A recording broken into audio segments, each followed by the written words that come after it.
Hi mga mima ko! Welcome to my mini vlog. A day in my life as a single nanay na minamahal ng totoo ng isa dyan, agaray! Boom! Kinilig!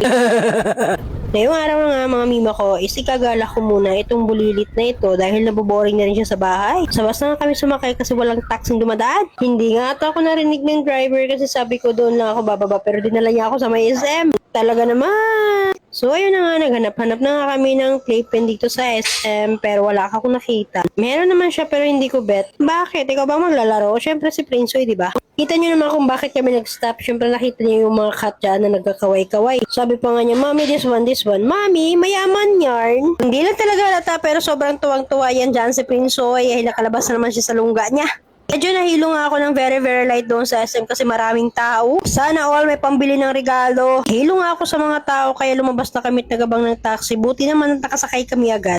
Ay hindi pala taxi yan, Grab yan. So dahil wala kami nahanap na playpen doon sa SM na medyo maluwag-luwag, dumiretso na lang kami doon sa Park Mall kung saan yun talaga yung target namin na pupuntahan. Pakayabang nga ng bulilit na yan, ayaw niya talaga magpahawak. Nako, kapag magpreno, ewan ko na lang sa'yo. At ayun na nga, nakarating na nga kami after 1,000 years. Tapos pumasok na rin kami dito sa Playmaze. Playmaze ba yun? Hindi naman halatang excited ng bulilit kasi hindi makapagantay. 250 per hour pala sila dyan, pero sulit naman kasi nag-enjoy yung bulilit. So, ayun na nga, diretso na kami dito after kong magpirma doon sa form para tanggalin yung mga sapatos namin at ilagay doon sa parang cabinet. Bago kami pumasok, syempre dapat nakasaks lang tayo.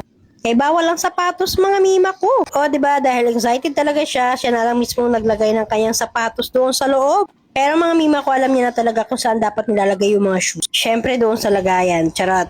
Talagang hindi siya makapag-antay mga mima ko, kaya naman nagmamadali siya, Mami, mayaman yarn. After naman noon, nagpunta na kami sa loob para makapaglaro na ang bulilit at tingin nyo naman kung gaano siya ka-excited. Mga mima ko, una naming pinuntahan is yung slide na napakataas. Dahil dito talaga siya naglalaro, kaya alam niya na kung saan at paano magpunta doon sa pinakamataas na mga slide.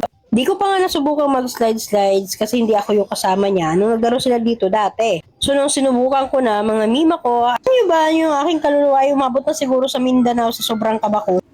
Tingnan nyo naman kung gaano kataas yan, my God. Habang ang tawang-tawa siya, tuwang-tuwa ako naman, kabado talagang malala dahil akala ko magbabounce talaga ako, my goodness. So ayun na nga, hindi na talaga ako mulit. Sabi ko doon ka na lang maglaro sa iba, wag na doon, my God. Baka pag uwi ko sa bahay, wala na akong kaluluwa intoy. Diba? Nag-voice over na nga lang ako, nagsamok-samok pa. Pero nasabi ko naman sa sarili ko na okay lang mapagod, okay lang mapagisan, okay lang kabahan, at least nag-enjoy ang bulilit na yan. Dahil mga mima ko, minsan lang din naman talaga siya lumabas. Kapag wala lang akong klase, at kapag may pera, at syempre kapag may oras, wala ako ibang gagawin. Tinetreasure ko na lang yung mga ganitong oras dahil hindi naman sa lahat ng pagkakataon is makakasama natin sila. Dahil hindi naman palaging bata sila.